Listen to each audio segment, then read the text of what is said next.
We've been talking about economic growth, how it started, how it diffuses, what the big problems are, how countries still trapped in poverty can spring free of the poverty trap.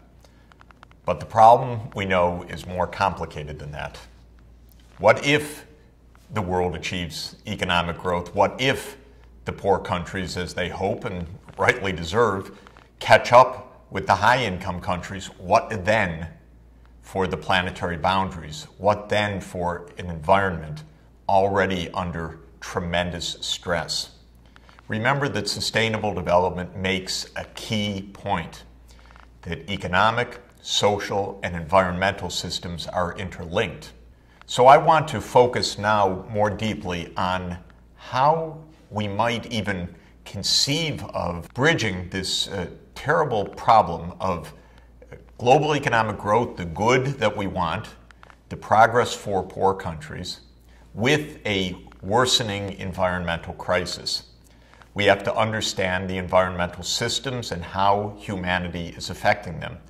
Then we have to look for practical approaches, how we can reduce the pressures that humanity is placing on the climate, on the oceans, on the land, on other species, so that we can reconcile these two objectives and indeed make it possible to achieve all three of the basic goals of sustainable development: economic growth, fairness and social inclusion, and environmental sustainability. Remember the concept of planetary boundaries, or the fact that we're living in a new geologic era, the Anthropocene. Both these concepts, planetary boundaries and Anthropocene, signify that humanity has become so numerous, our 7.2 billion people and rising, and so effective, one could say, so productive in the capacity to mine and extract resources, to transform resources for production and industry, to consume, that we have suddenly, unprecedentedly as a species, hit these planetary risks and even dead ends if we're not careful. The concept of planetary boundaries, I think, is an extremely useful one, because when world-leading ecologist Johan Rockström and many other leading ecologists got together, they asked the question in specificity: what are the major challenges coming from humanity's impact on the physical environment? Can we identify those challenges? Can we quantify them? Can we identify what would be safe limits for human activity so that we can begin, rather urgently because we're late to this, to redesign our technologies and our economic growth dynamics so that we can have economic improvement while staying within the planetary boundaries? You'll recall the picture that we looked at of the planetary boundaries around this circle, and I want to say a few words about each of these so that we can begin to look deeply at the question of how to reconcile growth and these various environmental threats. The first of the challenges, and the biggest, is climate change. This is being caused by humanity's use of particular technologies, especially fossil fuels, and the way we use land and grow animals and food that produces atmospheric change in the form of rising concentrations of a few particular gases. Carbon dioxide is the most important of these, nitrous oxide, methane, and a few more industrial chemicals are the greenhouse gases that have the property that they allow the sunlight in as ultraviolet radiation, but then when the Earth would re-radiate its heat to space, they trap energy in the form of the outgoing infrared radiation and thereby warm the planet. So these greenhouse gases are very particular molecules that have the property that they absorb infrared radiation. And so when their concentration in the atmosphere increases, that warms the planet. It's because of these greenhouse gases that life is possible in the way we know it, because that envelope of the atmosphere has made the Earth warmer than, say, the Moon, which lacks an atmosphere and is very, very cold as a result. But at the same time, if we perturb the greenhouse gas concentrations, raise them by raising the CO2 or the methane or the nitrous oxide in the atmosphere, then we endanger ourselves and other species. The second of the planetary boundaries is related: ocean acidification. This also comes from carbon dioxide in the atmosphere, which is increasing because of human use of coal, oil, and gas. The oceans are being acidified, made more acid, by the fact that the carbon dioxide in the atmosphere dissolves in the ocean, producing carbonic acid.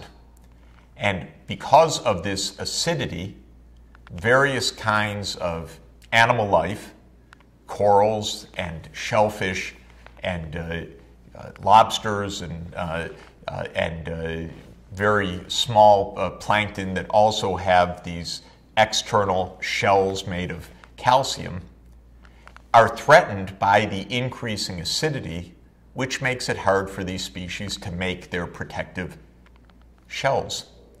Now, the pH of the ocean has already decreased by 0.1 unit on the pH scale from 0 all the way to 14, the least acidic or basic end of the pH spectrum. A change of 0.1 in the pH of the oceans doesn't seem like all that much, but this is a logarithmic scale. So what a decline of 0.1 signifies is an increase of protons in the ocean of 10 to the 0.1, or about 0.3, 30% increase of acidity in the ocean already, with a lot more to come. If you look at this map of the ocean, you can see the changes that are already being noticed on average in different parts of the world. The oceans are not uniformly becoming more acidic. That depends on ocean dynamics. But the shading of this colored map shows that we're already in an environment on a trajectory of dangerously rising ocean acidity. The third of these planetary boundaries is ozone depletion. We learned a while ago, accidentally, but thank God we learned it, that certain industrial chemicals, those that were used at the time for refrigeration mainly, chlorofluorocarbons or CFCs, when put into the air, would rise into the upper atmosphere, dissociate, and the chlorine in those CFCs would then cause the ozone layer in the upper atmosphere to dissociate. And a famous, horrifying finding was that there developed a big hole in the ozone over Antarctica. And when that was discovered by satellite, of course, people were rightly terrified, because the ozone layer in the upper atmosphere protects us from too much ultraviolet radiation. It saves us from skin cancer and many other harms. And humanity realized that this planetary boundary was already being crossed. The ozone was already being depleted unwittingly by us. This is what's so frightening. We didn't even know it until some brilliant atmospheric chemists unveiled the mechanisms by which these chlorofluorocarbons deranged and destroyed the ozone level. The next of the planetary boundaries is the heavy human-caused loading of nitrogen and phosphorus. When farmers grow more food, you'll recall that they put soil nutrients into the soil as organic fertilizers and as chemical fertilizers. Either way, incidentally, the nitrogen goes into the soil. Some of it gets taken up by the crops, but a lot of it runs off the farm into the water, into the groundwater, and it collects in the rivers, and especially collects in the estuaries, the point where rivers meet the ocean. And that heavy pollution of nitrogen and phosphorus coming mainly from fertilizer use is creating a tremendous amount of ecological destruction. We'll have a look at that shortly. The next big challenge of planetary boundaries comes from our overuse of freshwater resources. We need fresh water every day to stay alive. Our crops need fresh water. Of the total amount of fresh water that humanity uses, about 70% is used for agriculture to grow our food. About 20% is for industry, and about 10% only, interestingly enough, is for our household use, for hygiene and sewerage and the rest. We use so much water, especially for our food production, that we are depleting very, very important sources of fresh water. For example, in the United States, in India, in China, and in other parts of the world, we're drilling for water in groundwater aquifers. We are taking the water out, using it for irrigation, but taking the water out at a much faster rate than the water is being replenished by rainfall and then by the water percolating back into the groundwater. We're depleting the groundwater. When it runs out, disaster. And that's happening in many places in the world and will happen in many other places in the coming decades unless we are much more efficient in our water use. To grow food, to feed our animals, of course, humanity uses a massive amount of land. We also use land for our cities, for our parking lots, for our streets. But actually, the urban areas, even though they seem to dominate, are only a few percent of the total land area on the planet. The farmland and the pasture land and the timberland that we use for forest products is a much, much larger proportion of the total land area. And humanity has been grasping over history for more and more land, more and more pasture land, more and more cropland.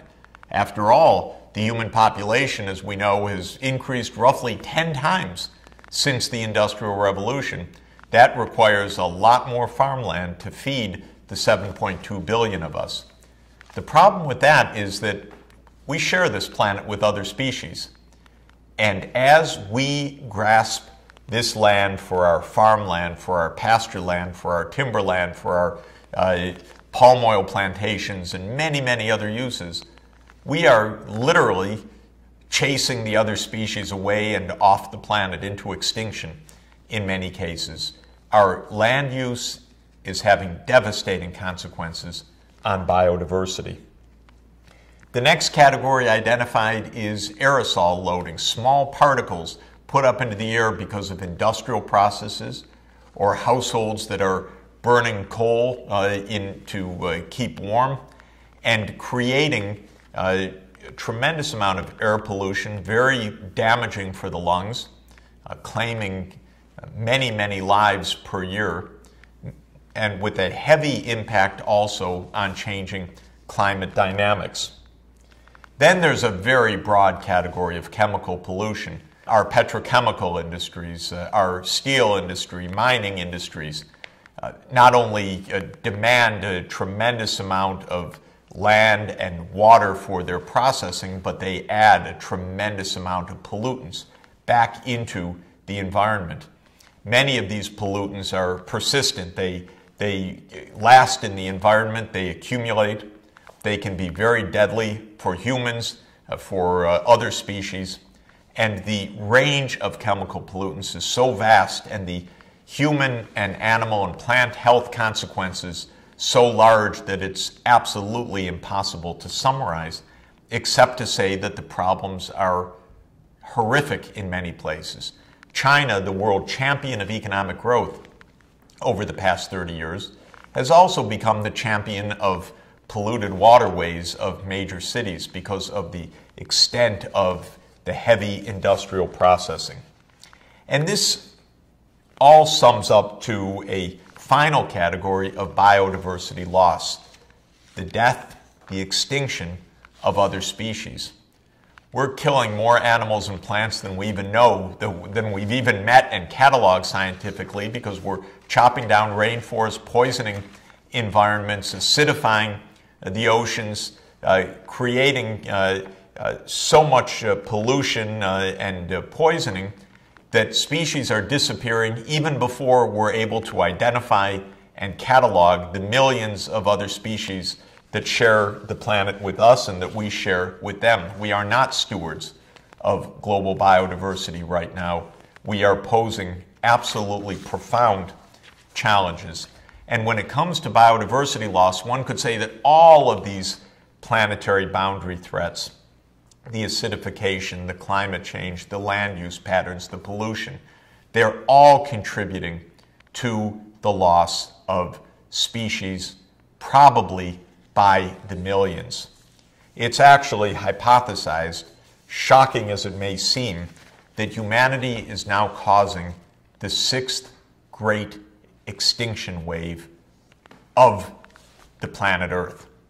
The other 5, the first, for example, 440 million years ago, the next one, the second, 365 million years ago, and so forth, weren't caused by any species, weren't caused by human beings, since we weren't there.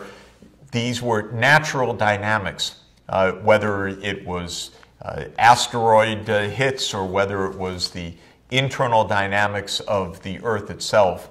These were natural processes. This 6th mega extinction is not natural. It is the result of one species, that would be us, causing so much damage on the planet that we are putting millions and millions of other species at risk. And since we depend on those other species, of course, we are putting ourselves at profound risk. We are also creating a hugely unstable environment. My colleague, Professor James Hansen, recorded the extreme heat events on the planet from the 1950s till now, shown in this series of maps. If you look at the map for 1955 and look at the dark red areas, you see a few places on the planet where there were heat waves in the June, July, August months of the year. And when you see those, you see that they were very particular places, such as in Canada.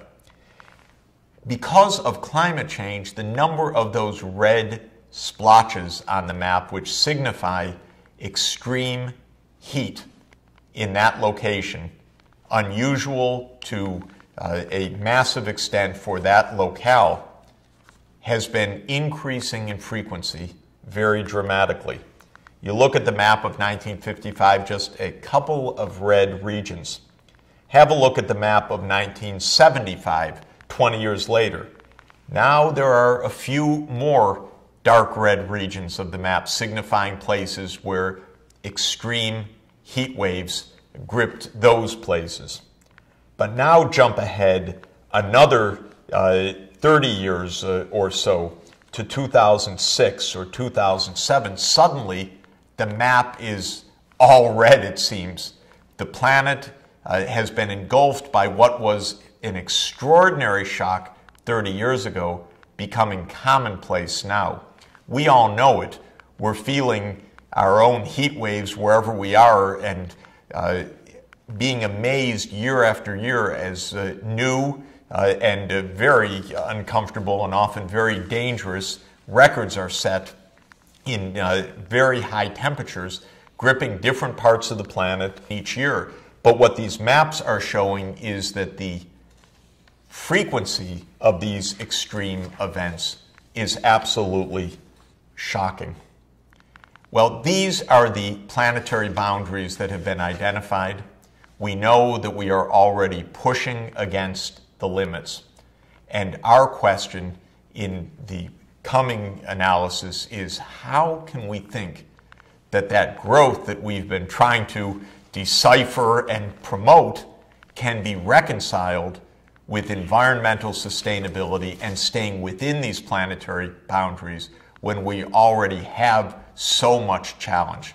That is our question as we now delve more deeply into the intersection of economic growth and planetary boundaries.